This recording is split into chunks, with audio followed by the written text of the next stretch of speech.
Ọláìyá ni ọ̀pọ̀ mọ̀ sí. Ẹ̀bùn Olóyèdé gangan lórúkọ ẹ̀. Lára àwọn tó dá yàtọ̀ ń diṣẹ́ tíátà ńlẹ̀ Nàìjíríà ni pé màá mọ Gbénga Adébóyè láyé mi, Ọláìyá Igwe tíátà ni. Ẹ̀bùn Olóyèdé rèé o. Alhaji Lukman Ẹ̀bùn Olóyèdé Ọláìyá Igwe tíátà.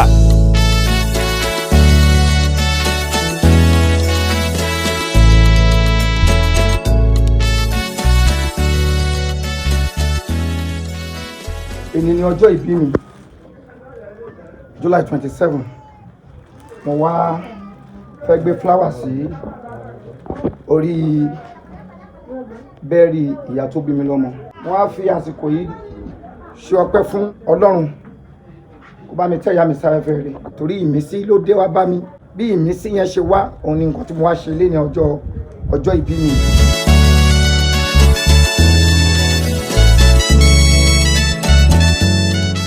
صلوا على النبي الكريم صلوا على النبي المصطفى صلى الله عليه وسلم.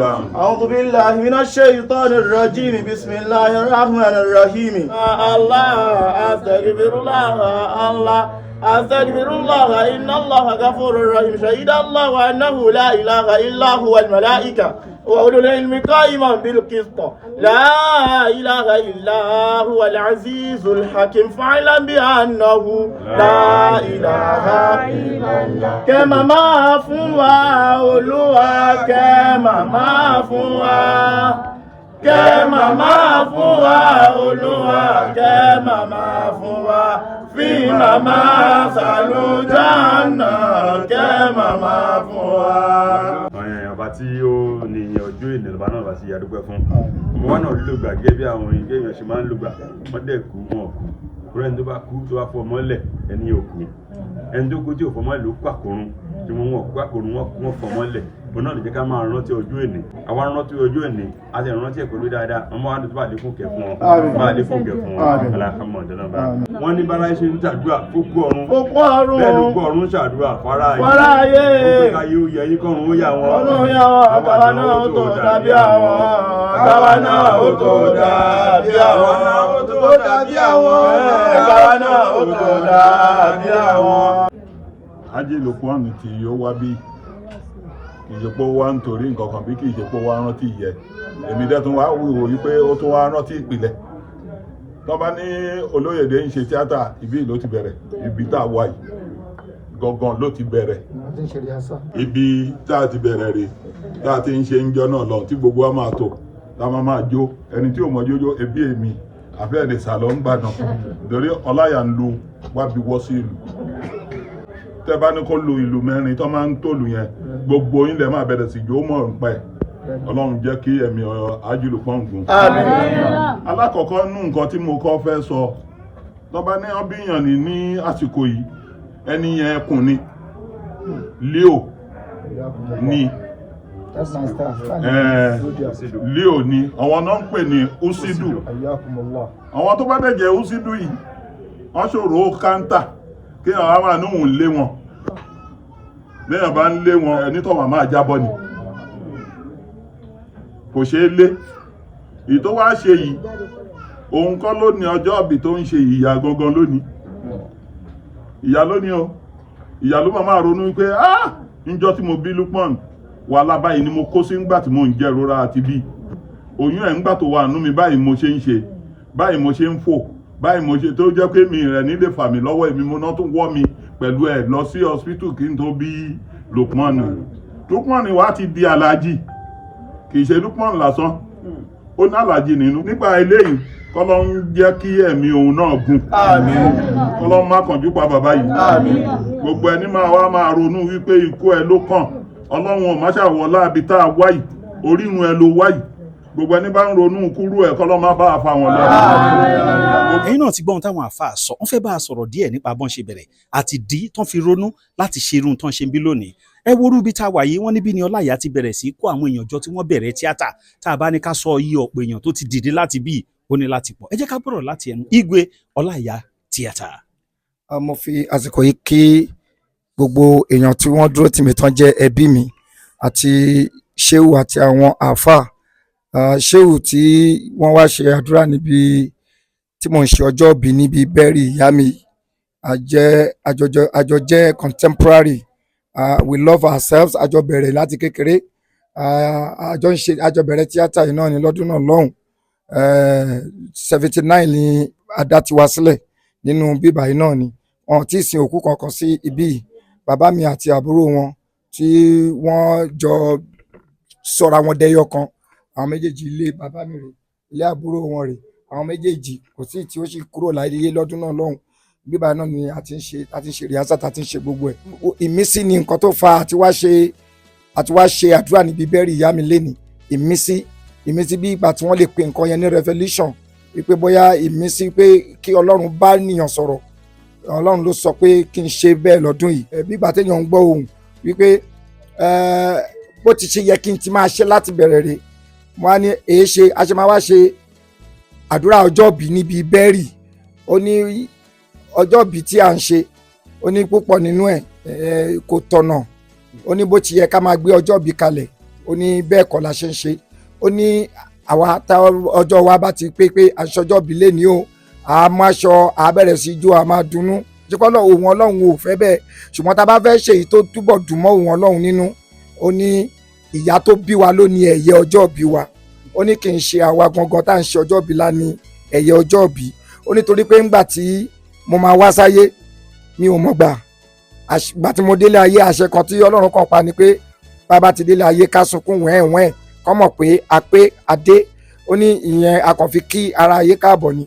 Ó ní ọjọ́ tí wọ́n bí wa pé ìyá wa ni ò lè gbàgbé láyé. Tírú ìyá bẹ́ẹ̀ bá wà láyé tó bá ń ṣe birthday, gbogbo àwọn gift tán bá fún ẹ ṣe ló yẹ kó là sí méjì, kó kó ìlàjì fún ìyá ẹ tàbí kó kó gbogbo ẹ fún ìyá ẹ tó bá jẹ́wọ́ tọ́lọ́run ti kẹ́ dáadáa tó ti ní oríṣiríṣi nǹkan kó kó fún ìyá ẹ. Ọlọ́run bá mi sọ̀rọ̀ bẹ́ẹ̀.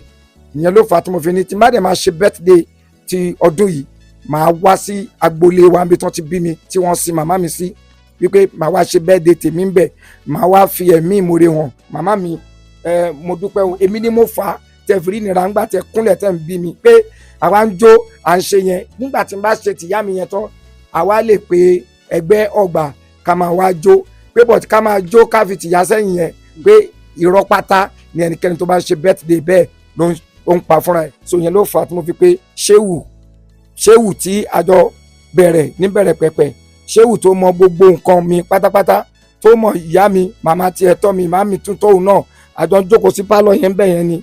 So a ní òkè máa pè á dẹ̀ bá mi pe àwọn àáfàá yẹn la fi jọ wá bí lénìí tí mo wá fi ẹ̀mí ìmoore wọn sí màmá mi pé mo tún ti lé ọdún kan o nínú ọdún tí mo ti lò ní èèpẹ̀ o.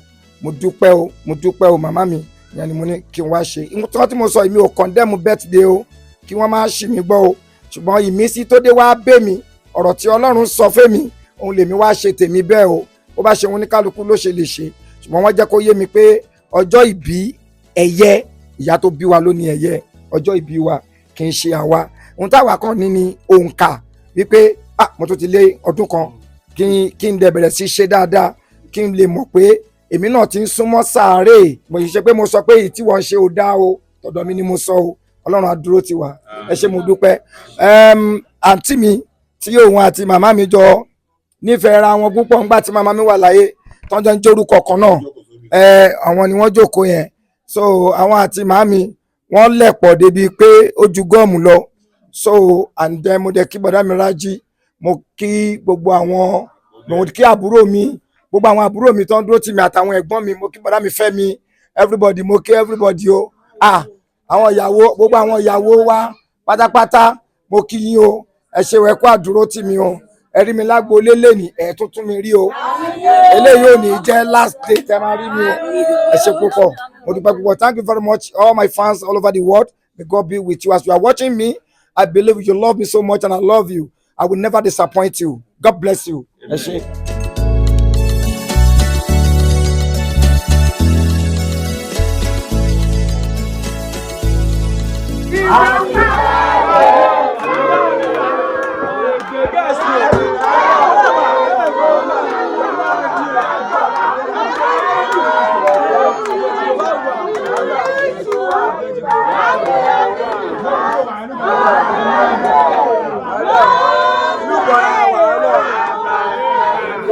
Wow.